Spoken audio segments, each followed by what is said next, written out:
야, 거기 자리 비워. 팔에 용 문신을 한 조폭이 소리쳤습니다. 눈은 충혈돼 있었고 입에서는 술 냄새가 났습니다. 저 노약자석에 앉은 거예요. 저도 나이가 있고 짐도 무거워서요. 주인공 복내 할머니는 두려움을 감추며 조용히 말했지만 그 남자는 코웃음을 쳤습니다. 늙으면 눈치라도 있어야지. 그리고 찰싹 손바닥이 주인공 복내 할머니의 뺨을 강하게 때렸습니다. 김치통이 떨어졌고 김치가 바닥에 흩어졌습니다. 주인공 복내 할머니는 평생 살면서 남편에게도 맞아본 적이 없었습니다. 그런데 전혀 모르는 남자에게 사람들 다 보는 앞에서 주인공 복내는 무릎을 꿇고 바닥에 흩어진 김치를 줍기 시작했습니다. 손은 떨렸고 눈물은 말없이 흘렀습니다. 그 순간 아무도 나서지 않았습니다. 그저 조용히 모두 고개를 돌렸죠.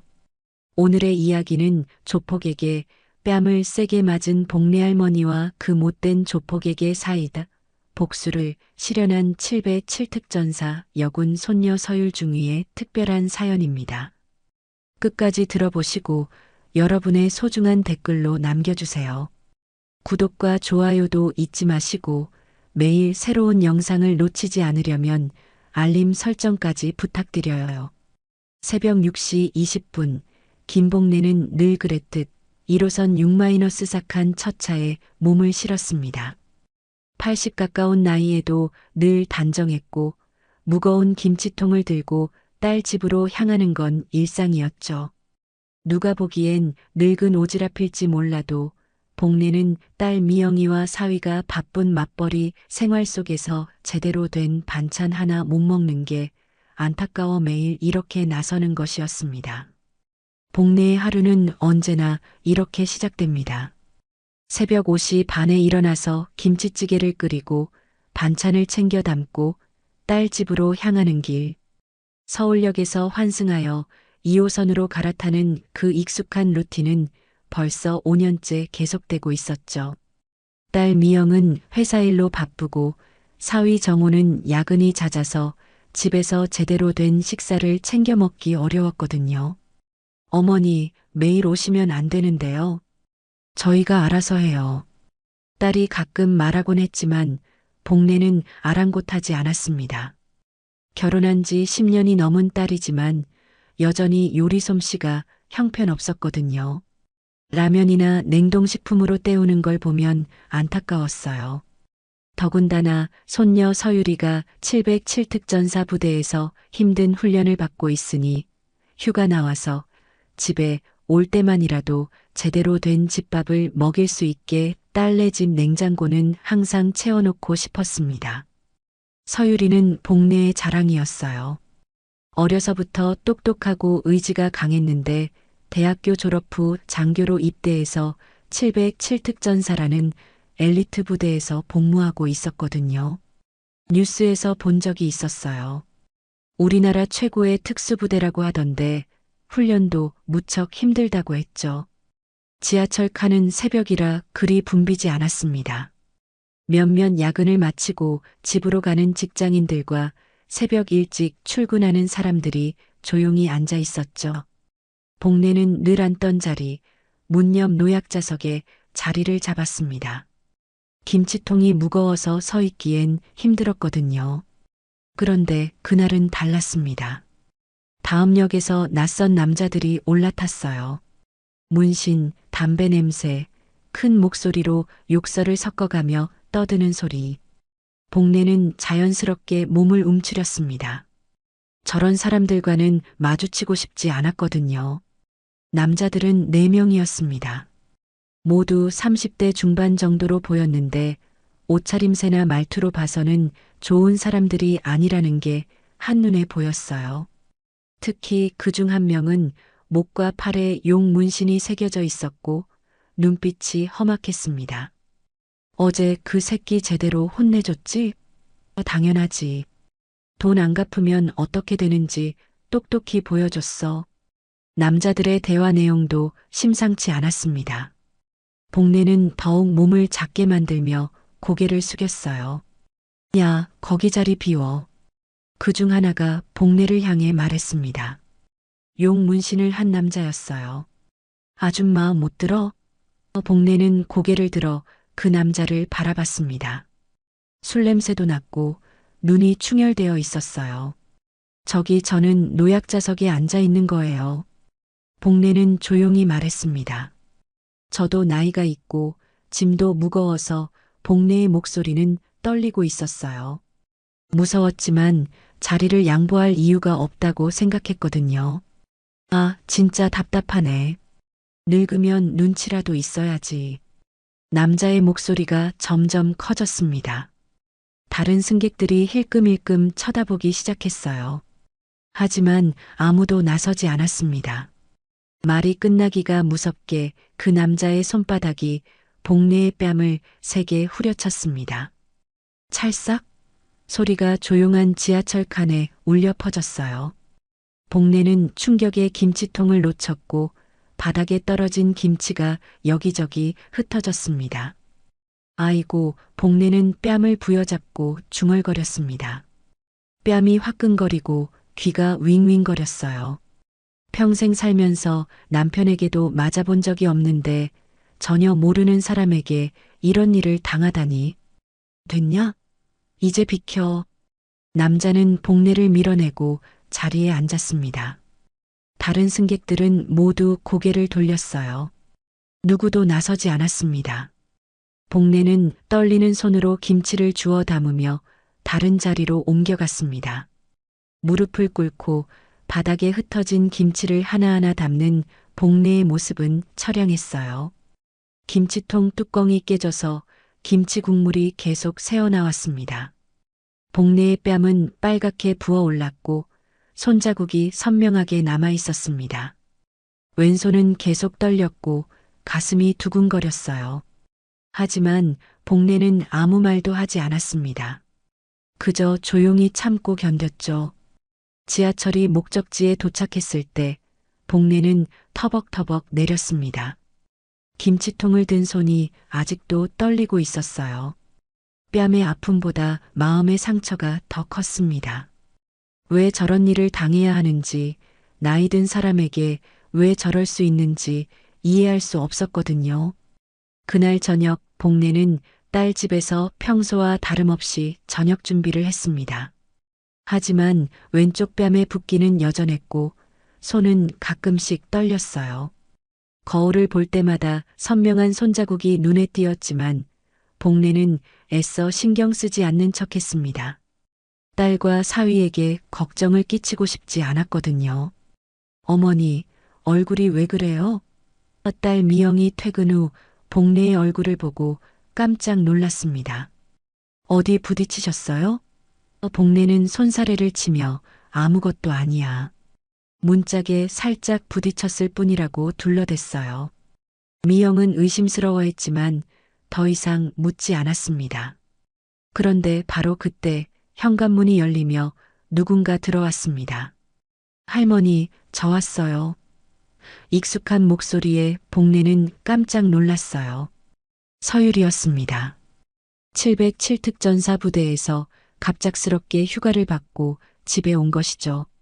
서율은 군복을 입은 채로 들어왔는데 키가 크고 어깨가 넓어서 군복이 잘 어울렸어요.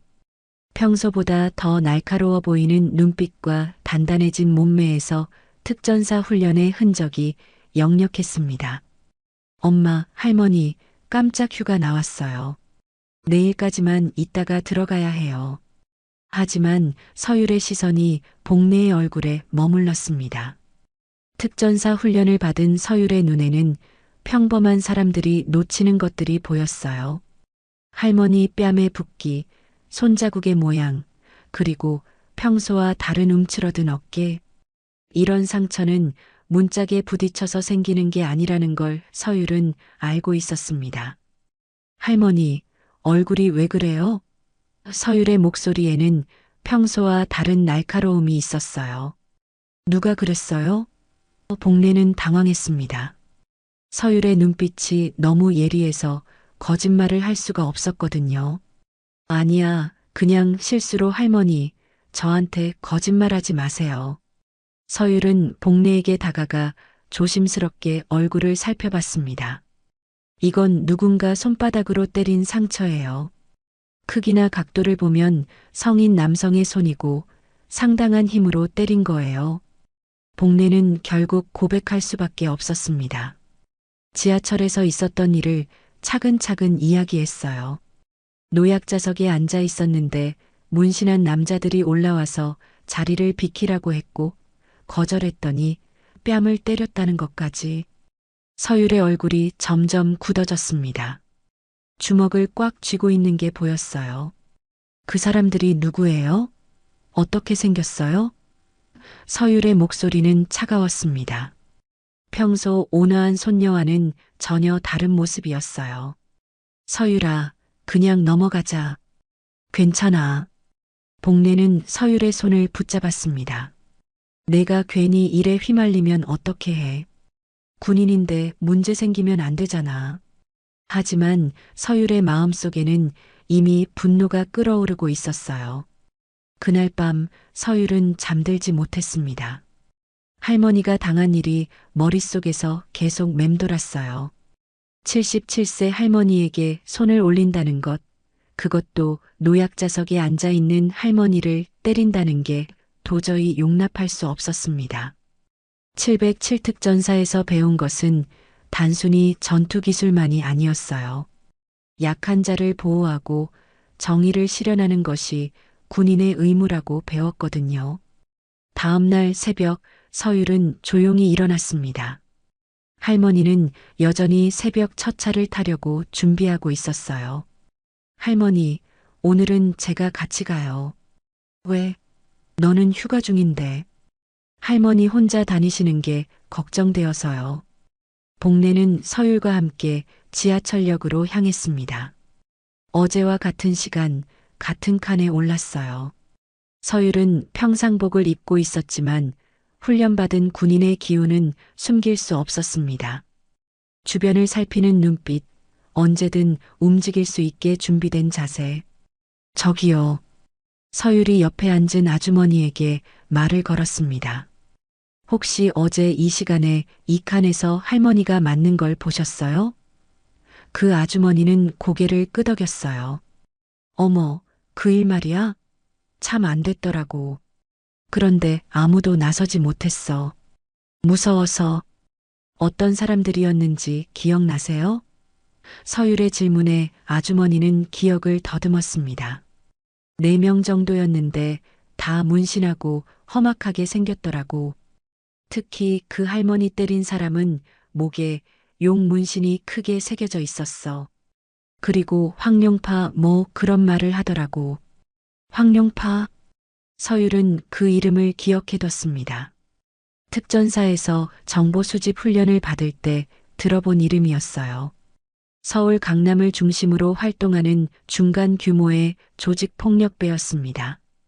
지하철이 목적지에 도착했을 때 서율은 결심을 굳혔습니다. 할머니를 딸 집에 데려다 준 후 혼자 돌아가는 길에 휴대폰을 꺼냈어요. 특전사 시절 함께 훈련받은 선배들에게 연락을 취했습니다. 선배님, 저 서율이에요. 급한 일이 있어서 연락드려요. 전화 너머로 김중사의 목소리가 들렸습니다. 무슨 일이야? 제 할머니가 조폭들한테 폭행당했어요. 황룡파라는 조직인 것 같은데 정보 좀 알아봐 주실 수 있나요? 김중사는 전역한 지 2년 된 707특전사 출신이었어요. 지금은 민간 보안업체에서 일하고 있었지만 여전히 특전사 출신들과의 네트워크를 유지하고 있었습니다. 황룡파? 걔들 요새 지하철에서 갈취나 하고 다니더라. 정보 알아볼게. 그런데 서율아, 섣불리 움직이지는 마라. 하지만 서율의 마음은 이미 정해져 있었습니다. 할머니를 때린 그 자들을 그냥 놔둘 수는 없었어요. 707특전사에서 배운 것은 정의를 실현하는 것이었고 지금이 바로 그것을 실천할 때라고 생각했습니다. 서율은 부대로 돌아가는 차 안에서 계획을 세우기 시작했습니다. 황룡파에 대한 정보를 수집하고 할머니를 때린 그 남자를 찾아내는 것, 그리고 합법적인 선에서 응징하는 방법을 찾는 것. 특전사의 정의감이 서율의 가슴 속에서 불타오르고 있었습니다. 부대로 돌아간 서율은 평소와 달리 침묵에 잠겨 있었습니다.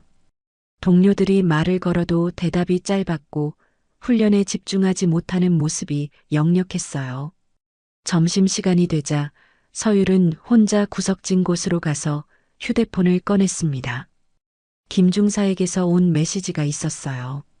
서율아, 황룡파 정보 확인했다. 조직 규모는 크지 않지만 강남 클럽가를 중심으로 활동하고 있어. 행동대장이 조민철이라는 놈인데 지하철 갈취나 노인 사기 같은 비열한 짓들을 주로 해. 정가도 많아. 사진도 구했으니 확인해봐. 서율은 전송받은 사진을 보는 순간 주먹을 꽉 쥐었습니다. 바로 그 남자였어요. 할머니를 때린 그 용 문신의 남자. 조민철, 57살 황룡파 행동대장. 폭행, 갈취, 사기 등으로 여러 차례 실형을 받았지만 번번이 집행유예나 단기간 복역 후 풀려나왔다고 했습니다. 이런 쓰레기가. 서율은 이를 악물었어요. 화가 치밀어 올랐지만 동시에 차가운 이성도 작동하고 있었습니다. 707특전사에서 배운 정보 수집과 작전 계획 수립 능력이 발휘되기 시작한 거죠. 서율은 더 자세한 정보가 필요했습니다. 특전사 내부의 정보망을 이용해 조민철과 황룡파에 대해 깊이 파고들기 시작했어요. 군 정보부서에서 근무하는 선배를 통해 경찰 데이터베이스에 접근할 수 있었고, 민간 정보업체에서 일하는 전역자들을 통해 실시간 정보도 수집했습니다. 조사 결과는 충격적이었습니다. 조민철은 단순한 조폭이 아니었어요. 최근 몇 년간 지하철에서 노인들을 상대로 한 갈취와 폭행 사건이 20건 이상 발생했는데 모두 조민철과 연관되어 있었습니다. 하지만 피해자들이 대부분 고령이라 신고를 제대로 하지 못했고 설사 신고를 해도 증거 부족으로 기소되지 않는 경우가 많았어요. 서율은 조민철의 생활 패턴도 파악했습니다. 주로 강남 일대의 클럽에서 활동하고 새벽에 지하철을 이용해 집으로 돌아가는 패턴이 있었어요. 특히 1호선 6-4칸을 자주 이용한다는 정보도 얻었습니다. 조사를 더 깊이 해보니 그에게는 그 칸에 대한 특별한 기억이 있는 것 같았어요. 하지만 더 중요한 정보가 있었습니다. 조민철의 출생 기록을 조사하던 중 서율은 놀라운 사실을 발견했어요. 조민철의 출생지와 할머니 복내의 과거 거주지가 일치하는 것이었습니다. 그것도 정확히 같은 시기에 말이죠. 서율은 휴대폰을 들고 할머니에게 전화를 걸었습니다. 할머니, 제가 물어볼 게 있어요. 혹시 옛날에 엄마 말고 다른 아이를 낳으신 적이 있으세요? 전화 너머로 긴 침묵이 흘렀어요. 왜 그런 걸 물어보니? 복내의 목소리가 떨리고 있었습니다. 할머니, 솔직히 말씀해 주세요. 저한테는 숨기실 필요 없어요. 서율의 간절한 목소리에 복내는 결국 진실을 털어놓았습니다. 그래, 있었어. 내 엄마보다 5년 먼저 낳은 아이가 하나 있었지. 복내의 목소리는 점점 작아졌어요. 그때는 어쩔 수 없었어. 20살에 시집가기 전에 낳은 아이라 키울 수가 없었단다. 고아원에 보낼 수밖에. 그 아이 이름이 뭐였어요? 민철이. 조민철이라고 지어줬었지. 서율은 온몸에 소름이 돋았습니다. 할머니를 때린 그 조폭이 바로 할머니의 친아들이었던 것입니다. 할머니, 혹시 그 사람이? 응, 그 아이야. 내가 버린 아이. 복내의 목소리에는 깊은 슬픔이 담겨 있었어요. 몇 년 전부터 알고 있었어. 우연히 길에서 마주쳤는데 어릴 때 모습 그대로더라고. 하지만 다가갈 수가 없었어. 내가 무슨 자격으로. 서율은 머리가 복잡해졌습니다. 복수를 계획하고 있던 상대가 바로 할머니의 친아들이자 자신의 외삼촌이었다니. 하지만 동시에 더욱 화가 났어요. 친어머니를 때렸다는 사실이 더욱 용납할 수 없었거든요. 그래서 할머니는 신고도 안 하신 거예요? 어떻게 내 아이를 신고해? 내가 잘못 키워서 저렇게 된 건데. 복례는 자책하고 있었습니다. 내가 벌인 죗값이야. 아니에요, 할머니. 서율의 목소리는 단호했습니다. 할머니가 어떤 이유로 그 사람을 고아원에 보내셨든 그게 할머니를 때릴 이유는 되지 않아요. 가족이면 더더욱 그러면 안 되는 거예요. 복례는 한숨을 쉬며 말했습니다. 그 아이도 불쌍해. 어린 나이에 고아원에서 자라면서 얼마나 외롭고 힘들었을까. 내가 곁에서 사랑을 주며 키웠다면 저렇게 되지 않았을 텐데. 할머니의 목소리에는 평생의 후회가 담겨 있었어요. 전화를 끊은 후 서율은 더욱 복잡한 심정이 되었습니다. 하지만 동시에 결심도 더욱 확고해졌어요. 조민철이 할머니의 아들이든 아니든 노인을 폭행한 것은 용서할 수 없는 범죄였습니다. 더군다나 자신의 친어머니를 때렸다는 것은 더욱 용납할 수 없었어요. 서율은 작전을 수정하기 시작했습니다. 단순한 복수가 아니라 조민철로 하여금 자신이 무엇을 잘못했는지 깨닫게 만들어야 했어요. 그리고 다시는 무고한 노인들을 괴롭히지 못하도록 확실하게 응징해야 했습니다. 그날 밤 서율은 전역한 선배들에게 연락을 취했습니다. 선배님들, 도움이 필요해요. 정의를 실현할 시간이 온 것 같아요. 707특전사 출신들의 비공식 네트워크가 작동하기 시작했습니다. 이틀 후 서율은 특별 휴가를 신청했습니다. 가족 상황으로 인한 긴급 휴가라고 신청서에 적었어요. 거짓말은 아니었습니다. 할머니 일은 분명 가족 상황이었거든요. 다만 상관들이 생각하는 것과는 조금 다른 종류의 상황일 뿐이었죠. 서울로 향하는 기차 안에서 서율은 김중사로부터 온 메시지를 확인했습니다. 황룡파 조직도 확보했다. 조민철 밑에 직속 부하가 3명 있어. 박성호, 이재민, 최강수 모두 정가자들이고 조민철과 함께 지하철 갈취에 가담한 놈들이야. 위치 추적도 가능해. 서율은 고개를 끄덕였습니다. 707특전사에서 배운 것 중 하나가 바로 적을 알고 나를 아는 것이었어요. 조민철과 황룡파에 대한 정보가 많을수록 작전 성공 확률이 높아질 테니까요. 서울역에 도착한 서율은 곧바로 할머니 집으로 향했습니다. 복례는 서율이 또 휴가를 냈다는 말에 걱정스러운 표정을 지었어요. 자꾸 휴가를 내면 부대에서 뭐라고 하지 않겠니? 괜찮아요, 할머니. 제가 알아서 할게요. 하지만 복례는 서율의 진짜 의도를 눈치채고 있었습니다. 손녀의 눈빛이 평소와 달랐거든요. 차갑고 날카로운 마치 사냥감을 노리는 맹수 같은 눈빛이었어요. 서율아, 혹시 민철이 일 때문에. 할머니, 걱정하지 마세요. 저는 법적인 테두리 안에서만 행동할 거예요.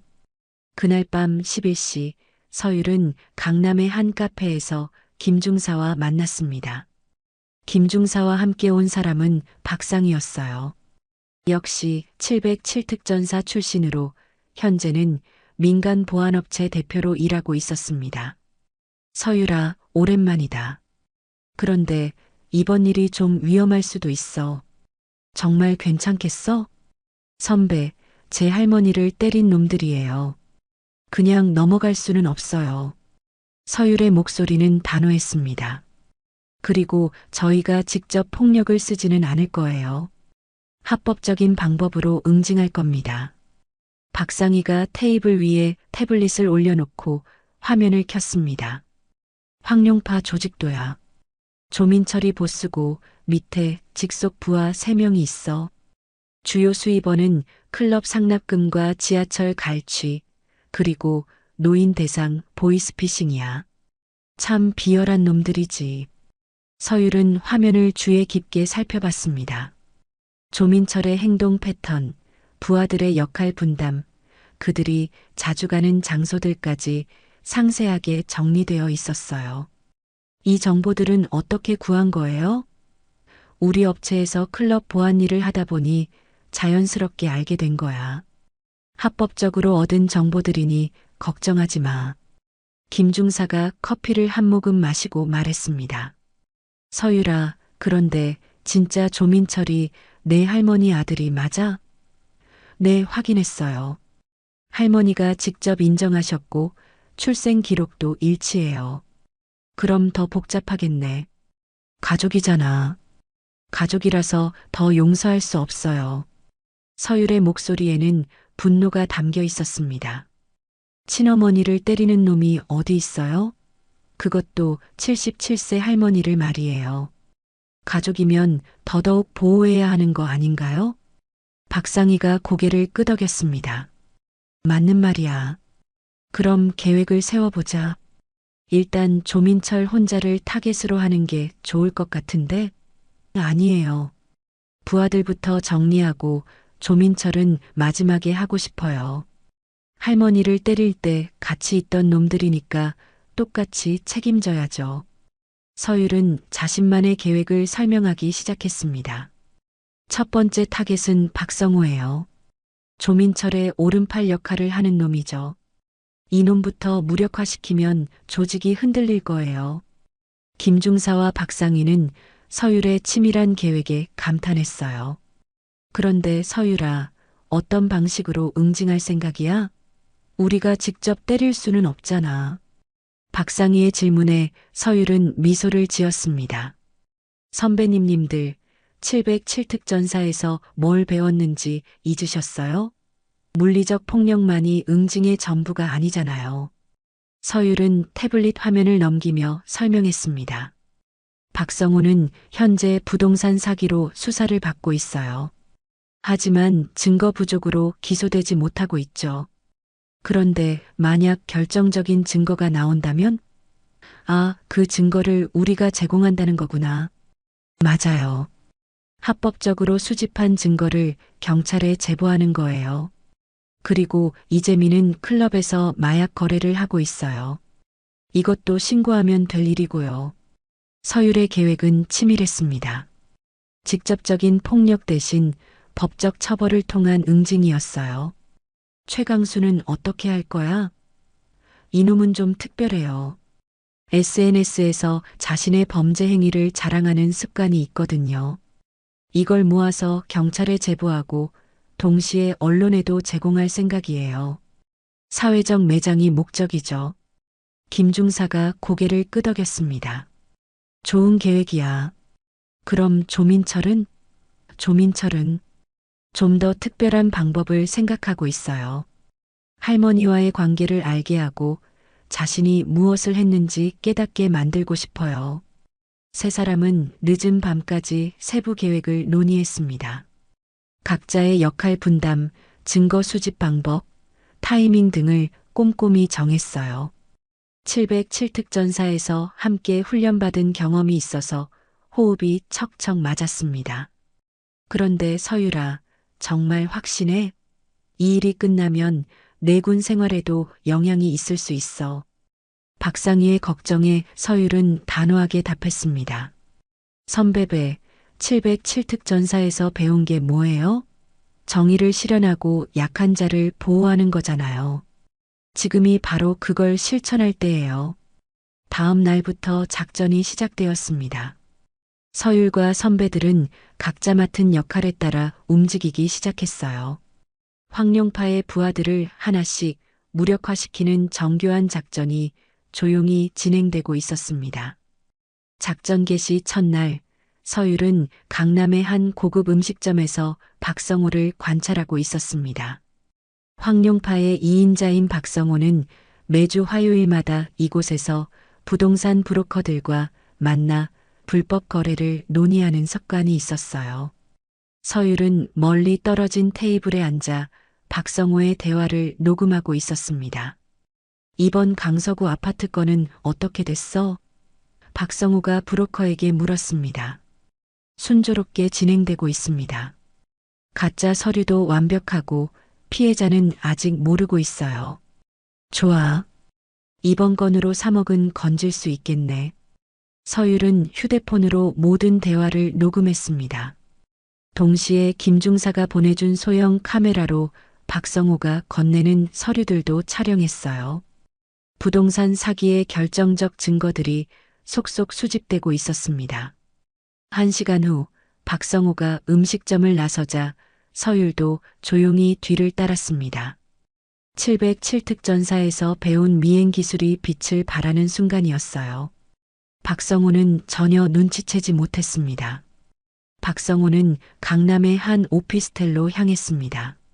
서류상으로는 정상적인 부동산 중개업소였지만 실제로는 사기 조직의 본거지였어요. 서율은 건물 맞은편에서 망원경으로 사무실 내부를 관찰했습니다. 선배, 박성호 녀석이 사무실에 들어갔어요. 지금 가짜 서류들을 정리하고 있어요. 서율이 김중사에게 전화를 걸었습니다. 좋아, 계속 관찰해. 그리고 오늘 밤에 경찰서에 제보할 자료를 정리하자. 그때 박상희로부터 연락이 왔습니다. 서율아, 이재민 쪽에서 큰 성과가 있었어. 클럽에서 마약 거래하는 현장을 확보했어. 동영상까지 찍었으니 이놈은 확실히 잡힐 거야. 서율은 미소를 지었습니다. 계획대로 진행되고 있었어요. 황룡파의 조직원들이 하나둘씩 무너지기 시작한 것입니다. 다음 날 새벽 박성호의 사무실에 경찰이 들이닥쳤습니다. 서율이 제보한 자료를 바탕으로 한 압수수색이었어요. 부동산 사기와 관련된 모든 증거가 발견되었고 박성호는 현행범으로 체포되었습니다. 이게 어떻게 된 거야? 박성호는 경찰서에서 발광했습니다. 누가 신고했어? 내 주변에 스파이가 있다는 거야? 하지만 이미 늦었습니다. 결정적인 증거들이 너무 많았거든요. 조민철은 박성호가 체포되었다는 소식을 듣고 크게 당황했습니다. 대체 뭐가 어떻게 된 거야? 박성호가 그렇게 조심스럽게 일했는데. 조민철은 불안해하기 시작했어요. 자신의 오른팔이 잡혔다는 것은 조직에 큰 타격이었거든요. 그로부터 사흘 후 이재민도 마약 거래 혐의로 체포되었습니다. 클럽에서 마약을 판매하는 현장이 적발된 것이죠. 경찰은 박상희가 제보한 동영상 증거를 바탕으로 수사를 진행했어요. 형님, 이상해요. 너무 연달아서 걸리잖아요. 최강수가 조민철에게 말했습니다. 누군가 우리를 노리고 있는 것 같은데요? 조민철도 같은 생각이었어요. 단순한 우연이라고 보기에는 너무 의심스러웠거든요. 그럼 당분간 조용히 지내자. 괜히 움직였다가 꼬리 잡힐 수도 있어. 조민철은 부하들에게 지시했습니다. 하지만 이미 서율의 계획은 다음 단계로 넘어가고 있었어요. 서율은 최강수의 SNS 계정을 면밀히 분석하고 있었습니다. 최강수는 자신의 범죄 행위를 SNS에 자랑스럽게 올리는 바보 같은 습관이 있었거든요. 지하철에서 노인들을 협박하는 사진, 갈취한 돈을 자랑하는 게시물들이 가득했어요. 이놈 정말 멍청하네. 서율은 최강수의 게시물들을 캡처했습니다. 범죄 행위의 증거가 될 만한 것들을 모두 수집했어요. 특히 할머니를 때린 날 올린 게시물에는 오늘 지하철에서 늙은 년 하나 혼내줬다라는 글이 있었습니다. 서율은 이 자료들을 정리해서 경찰과 언론사에 동시에 제보했습니다. 경찰은 수사 자료로 활용하고 언론사는 기사로 다룰 것이었어요. 최강수의 사회적 매장이 목적이었습니다. 며칠 후 최강수의 범죄 행위가 언론에 대대적으로 보도되었습니다.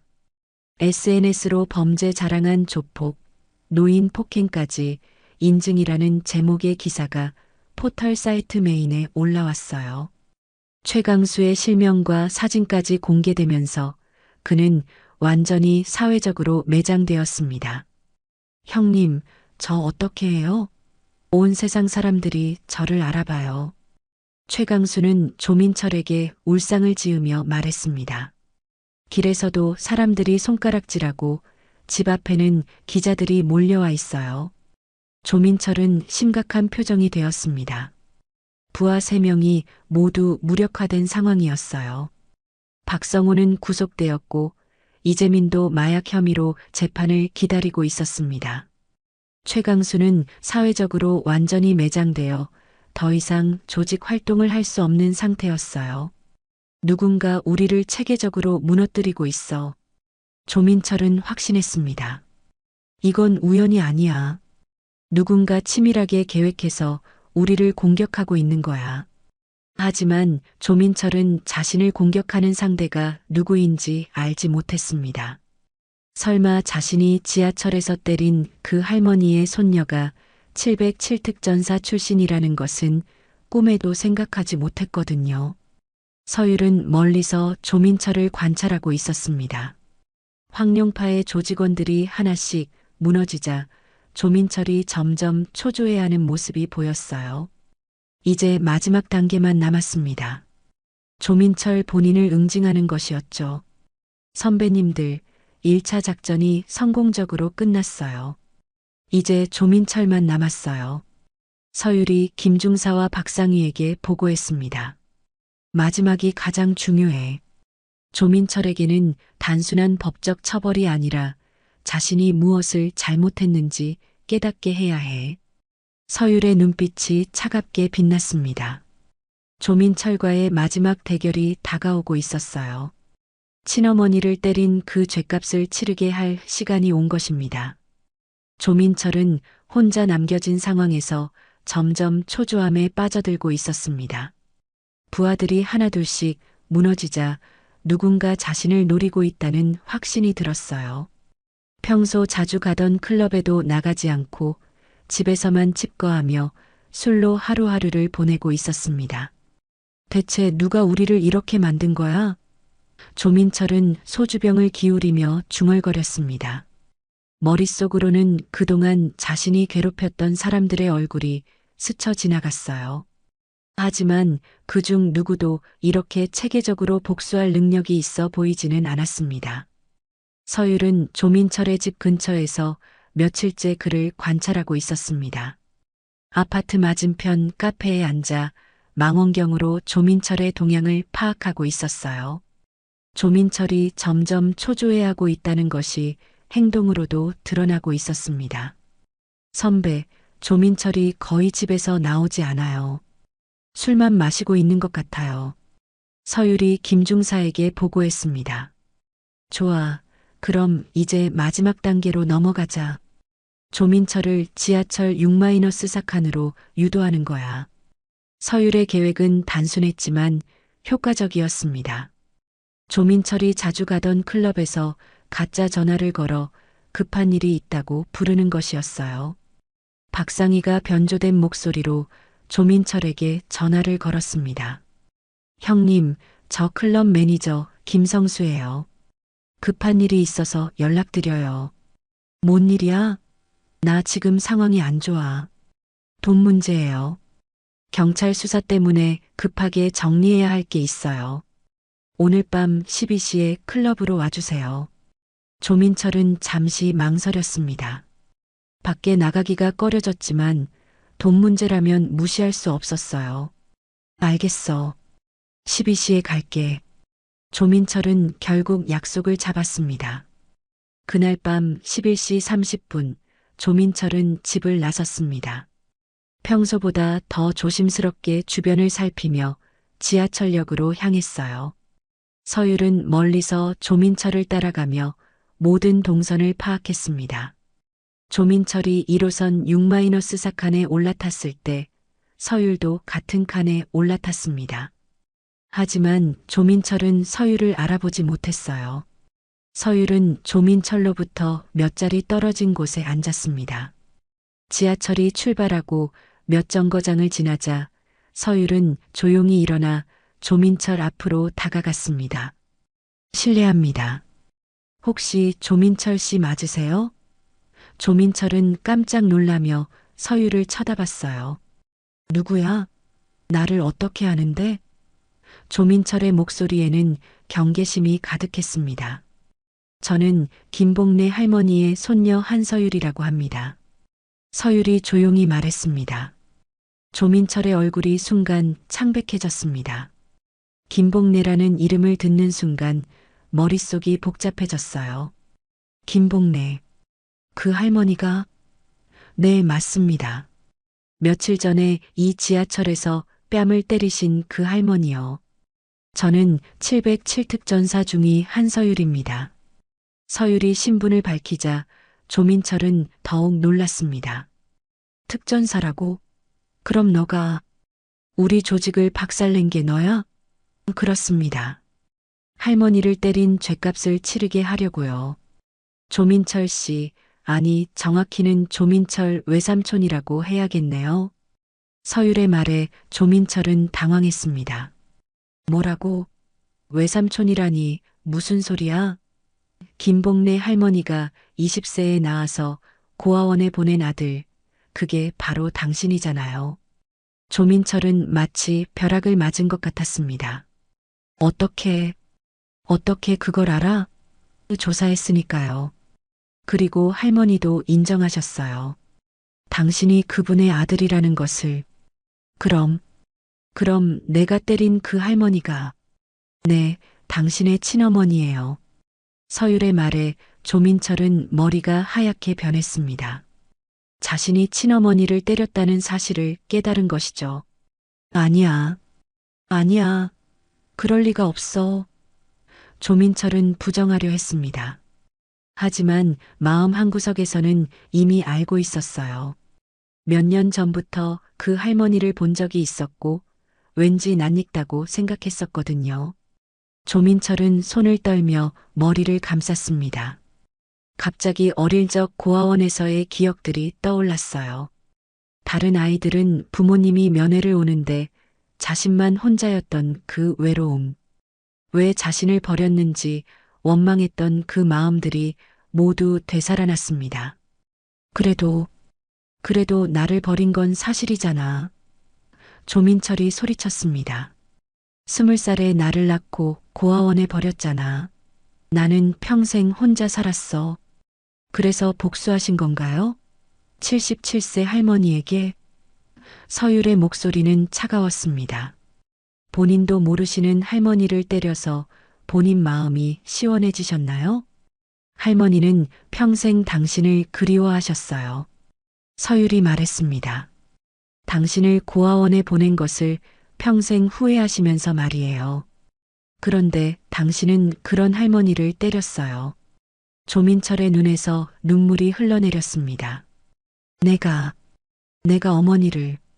조민철은 자신이 저지른 일의 무게를 깨닫기 시작했습니다. 서율은 휴대폰을 꺼내 경찰에 신고 전화를 걸었어요. 신고합니다. 지하철 1호선에서 폭행범을 발견했습니다. 다음 역에서 경찰들이 기다리고 있었습니다. 조민철은 체포되었고 모든 것이 끝났습니다. 조민철이 체포된 지 3일 후 그는 구치소 독방에서 멍하니 앉아 있었습니다. 경찰 조사에서 모든 혐의를 자백했지만 정작 조민철의 머릿속은 온통 복잡했어요.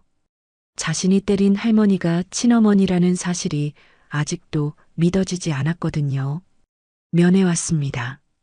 교도관이 조민철을 불렀습니다. 조민철은 의외라는 표정을 지었어요. 자신을 면회 올 사람이 누가 있을까 생각해봤지만 떠오르는 사람이 없었거든요. 부하들은 모두 잡혔고 가족이라고 할 만한 사람도 없었으니까요. 면회실에 들어간 조민철은 깜짝 놀랐습니다. 유리창 너머에 앉아 있는 사람은 바로 김복래였어요. 77세의 할머니가 떨리는 손으로 수화기를 들고 있었습니다. 조민철은 한동안 말을 할 수 없었어요. 민철아. 복례의 목소리는 떨리고 있었습니다. 그동안 어떻게 지냈니? 조민철은 수화기를 든 손이 떨렸어요. 평생 듣고 싶었던 그 목소리였습니다. 어머니가 자신을 부르는 소리였거든요. 왜 나를 버렸어요? 조민철의 첫마디였습니다. 57년간 품고 있던 원망이 터져나왔어요. 나는 평생 혼자였어요. 왜 나를 고아원에 보냈어요? 복례의 눈에서 눈물이 흘러내렸습니다. 미안해. 정말 미안해. 복례는 계속 고개를 숙이며 말했습니다. 그때는 어쩔 수 없었어. 20살에 혼자 아이를 키울 수 없었단다. 집안에서도 반대했고 사회적 시선도. 복례의 목소리는 점점 작아졌어요. 그래서 나를 버린 거예요? 그게 이유예요? 조민철의 목소리에는 분노가 담겨 있었습니다. 어머니, 그 말 한번 들어보고 싶었어요. 평생 왜 나를 버렸는지 궁금했어요. 복례는 눈물을 닦으며 말했습니다. 버린 게 아니야. 한 번도 너를 잊은 적이 없어. 복례의 고백이 시작되었습니다. 매년 내 생일마다 케이크를 사서 혼자 축하했어. 고아원에 몰래 가서 내가 잘 지내는지 확인하기도 했고. 조민철은 그 말을 듣고 충격을 받았어요. 그럼 나를 지켜보고 있었다는 거예요? 그래. 내가 18살이 될 때까지 몰래 지켜봤어. 하지만 다가갈 용기가 없었어. 내가 버린 아이한테 무슨 자격으로. 복례는 평생의 후회를 털어놓고 있었습니다. 조민철은 혼란스러웠습니다. 평생 자신을 버린 어머니를 원망하며 살았는데 사실은 어머니가 자신을 계속 지켜보고 있었다니. 그럼 왜 나한테 말하지 않았어요? 몇 년 전에 길에서 마주쳤을 때도 그때 너를 보고 정말 기뻤어. 하지만 내가 나를 원망할까봐 무서웠어. 복례의 고백이 계속되었습니다. 그리고 내가 어떤 일을 하는지도 알고 있었어. 좋지 않은 길로 빠진 걸 보고 내 탓이라고 생각했어. 내 탓이 아니라 정말로 어머니 탓이에요. 조민철이 소리쳤습니다. 어머니가 나를 버리지 않았다면 이렇게 되지 않았을 거예요. 하지만 말을 하면서도 조민철은 자신의 선택에 대한 책임을 느끼고 있었어요. 복례는 유리창에 손을 대고 말했습니다. 민철아, 이제라도 새로 시작하자. 어머니가 도와줄게. 조민철도 유리창에 손을 댔어요. 57년 만에 어머니와 마주한 순간이었습니다. 어머니, 저는 어머니를 때렸어요. 제 손으로. 조민철의 목소리가 떨렸습니다. 그것도 모르고 때렸어요. 용서받을 수 있을까요? 복례는 고개를 끄덕였어요. 이미 용서했어. 내가 내 아들이니까. 면회 시간이 끝나갈 무렵 복례는 마지막으로 말했습니다. 민철아, 감옥에서 나오면 어머니랑 같이 살자. 이제는 헤어지지 말고. 조민철은 눈물을 흘리며 고개를 끄덕였어요. 그날 밤 조민철은 독방에서 깊은 생각에 잠겼습니다. 평생 원망했던 어머니가 사실은 자신을 사랑하고 있었다는 것. 그리고 자신이 그 어머니를 때렸다는 죄책감. 모든 것이 뒤섞여서 복잡했어요. 며칠 후 재판이 열렸습니다.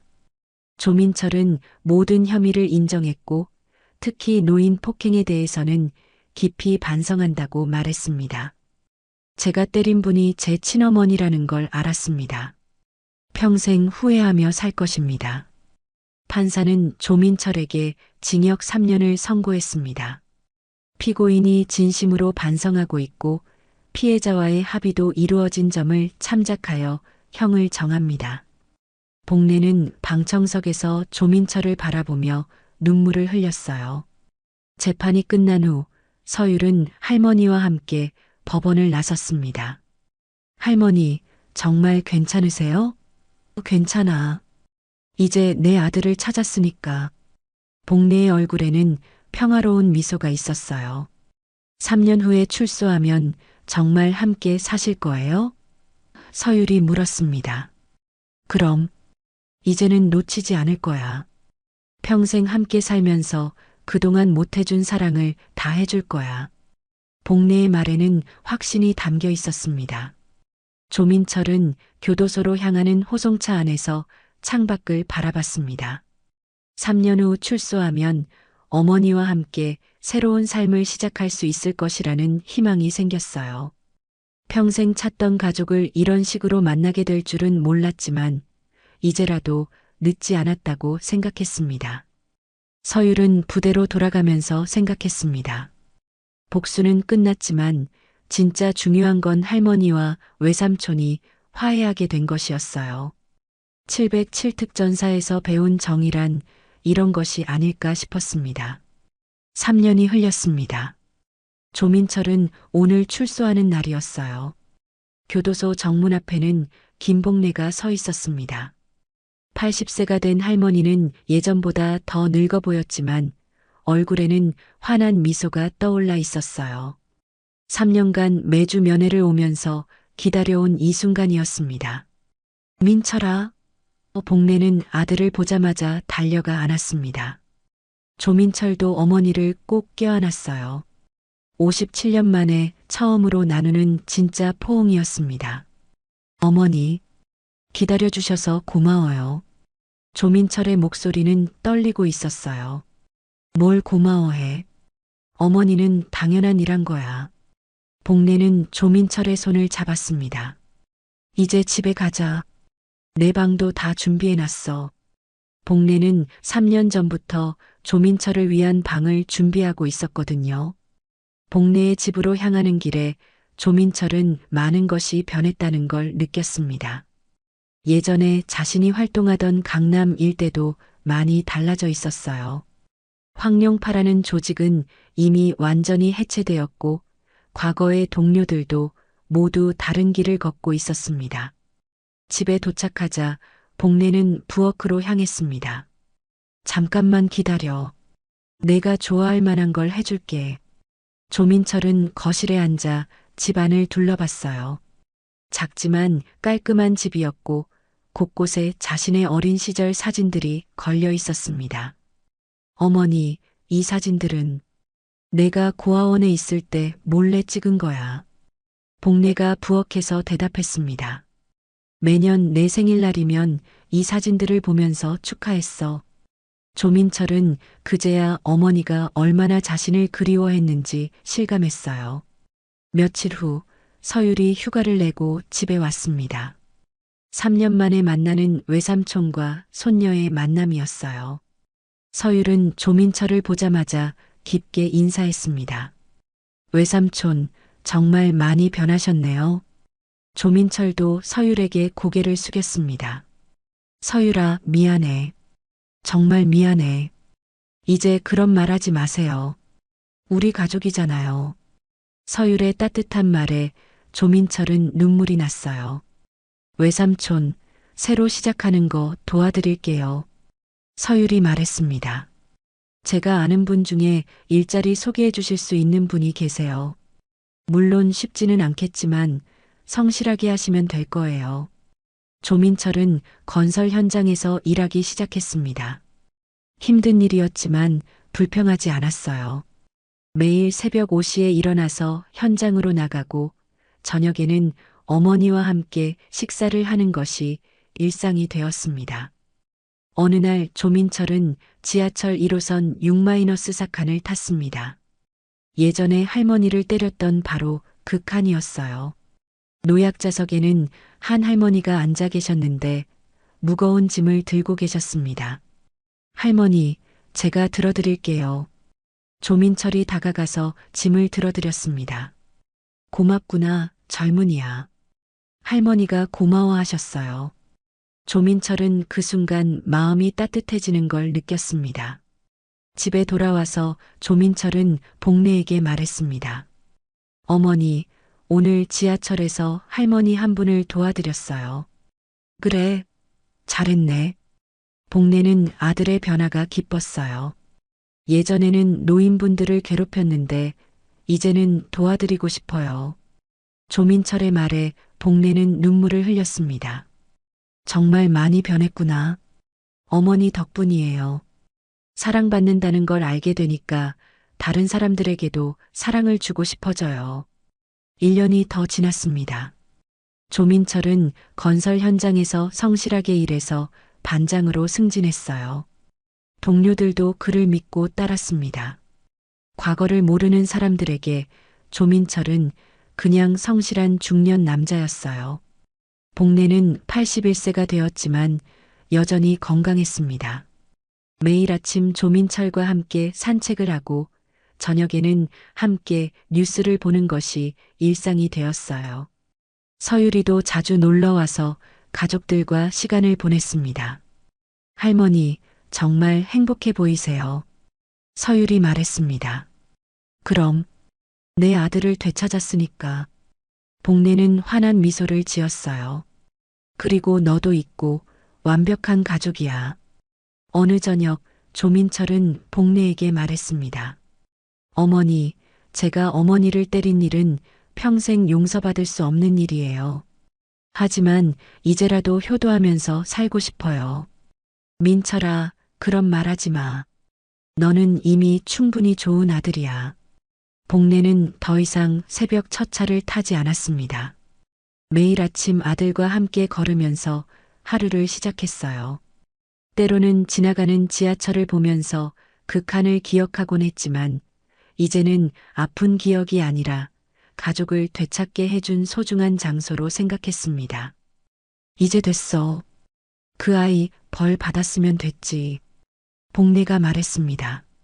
아니요, 아직 하나 남았어요. 서율이 대답했어요. 뭐? 할머니요. 이제는 할머니 자신도 용서하세요. 복내는 고개를 끄덕였습니다. 57년간 짊어졌던 죄책감을 내려놓을 때가 온 것 같았어요. 늙은 여자는 마침내 웃을 수 있었습니다.